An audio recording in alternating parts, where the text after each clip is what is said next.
Double peine, un roman de Christelle Ulrich Bayonne-Iletti, mais couramment appelée dans les milieux Christelle Bayonne.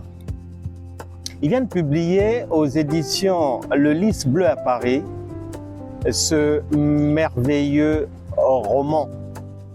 Un roman dans lequel on retrouve une jeune fille d'abord en Bétos qui va grandir, entourée de sa grand-mère Mamie Kumba, assistée de son oncle Théophile. Elle mène la vie comme les jeunes de sa génération. Elle est entourée aussi d'une bonne camarade philo et elle fait des va-et-vient entre le village d'origine et puis Pointe-Noire, la grande ville au bord de l'océan Atlantique, Congo-Brazzaville, où elle passe le plus de temps au cours de l'année. Elle apprend mais pas mal de choses dans tout ce qui est développement durable, nouveaux modes de vie.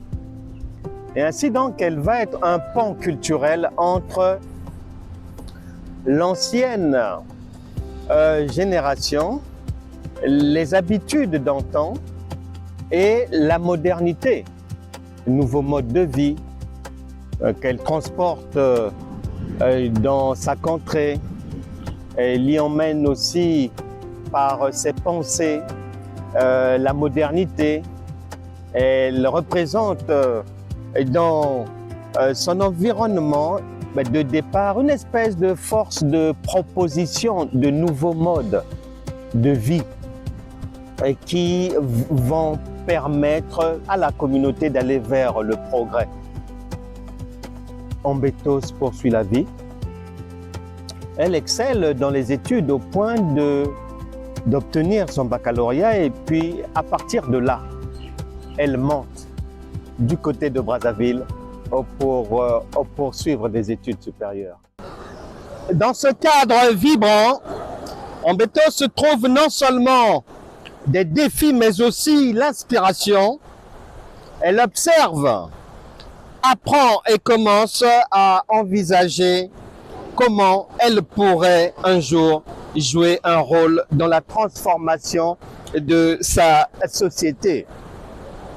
Son histoire est celle d'une évolution personnelle en écho avec celle de sa ville natale, chaque expérience ajoutant une couche de complexité à son identité et à ses aspirations.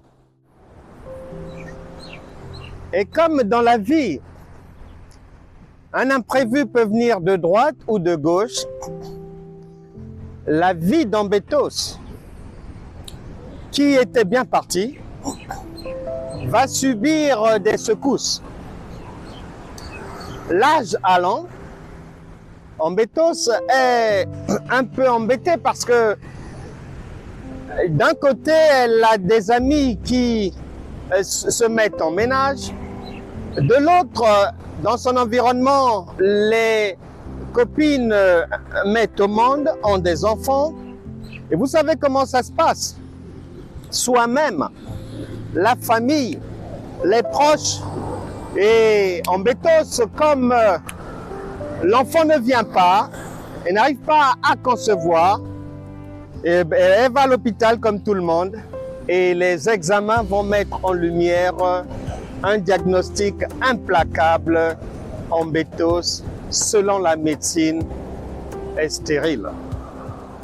Cette secousse dans sa vie va la conduire à, tant bien que mal, chercher à comprendre les raisons pour lesquelles elle est stérile. Est-ce normal? Ça vient d'où? À qui s'en prendre? Et de fil en aiguille, elle se renseigne, elle prend des renseignements chez des amis, dans la société, et on l'oriente puisqu'elle ne comprend pas, on l'oriente vers quelqu'un de spirituel qui pourrait l'aider à comprendre d'où vient sa stérilité et comment la vaincre. Le prophète, après une longue séance de prière et de méditation, m'informa d'une révélation troublante. Vous avez été maudite, jeune femme. Votre éclat et votre succès ont engendré de la jalousie parmi certains membres de votre famille qui ont cherché à vous nuire par des moyens obscurs. Cette idée que ma propre famille pourrait être impliquée dans un acte de sorcellerie était terrifiante et difficile à accepter.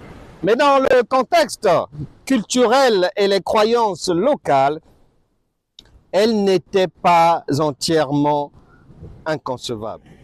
Qu'à cela ne tienne, en attendant de vaincre le signe indien, mais relatif à sa stérilité, la dame ne baisse pas les bras. C'est devenu une femme en bétos et la vie va lui permettre d'aller en France pour poursuivre ses études supérieures.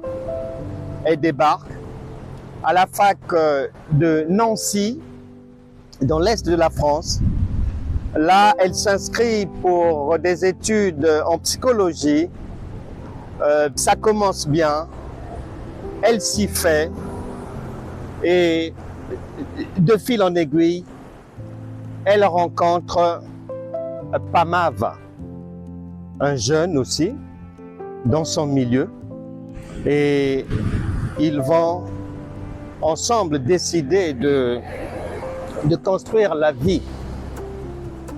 Mais quelques temps après, le couple emménage du côté de Villeurbanne, près de Lyon, dans le Rhône, du fait du recrutement d'Ambétos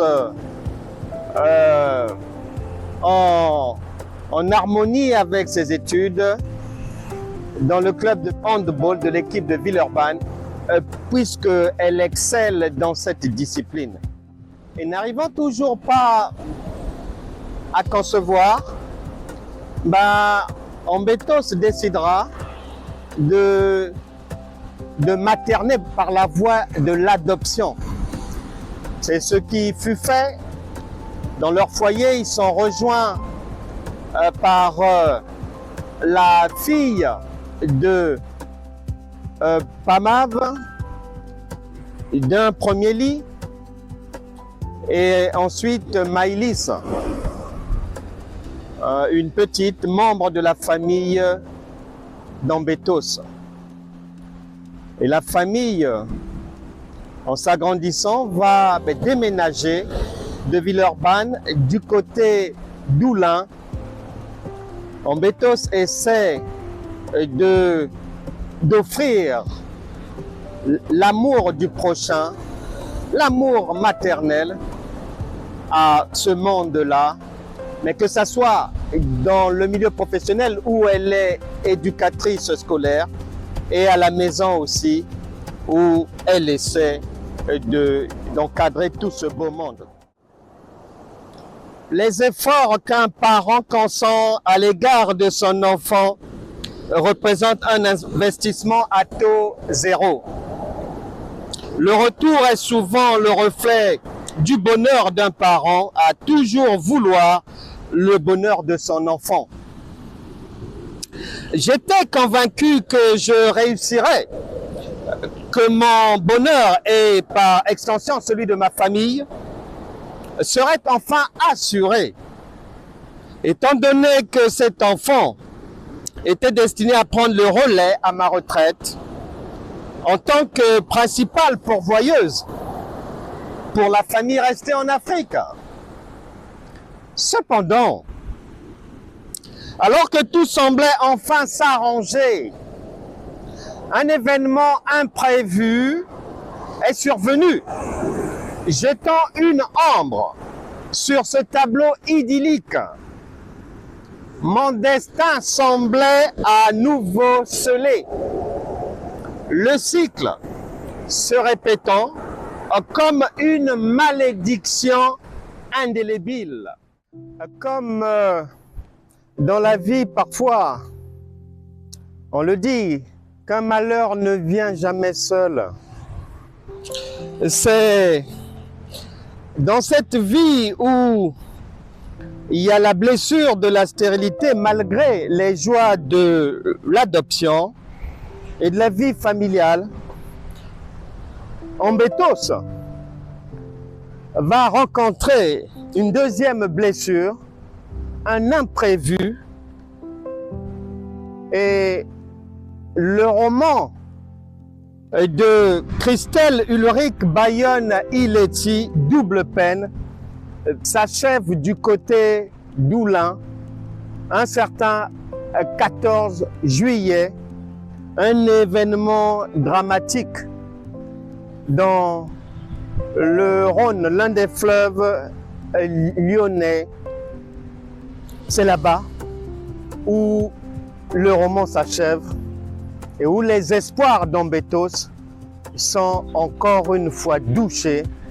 Mais je vous laisse poursuivre la découverte de Double peine de Christelle Ulrich Bayon-Ileti, qui a réussi, puisque les paroles s'envolent et les écrits restent, à immortaliser Maëlys pour son bien-être, pour la famille, pour les proches.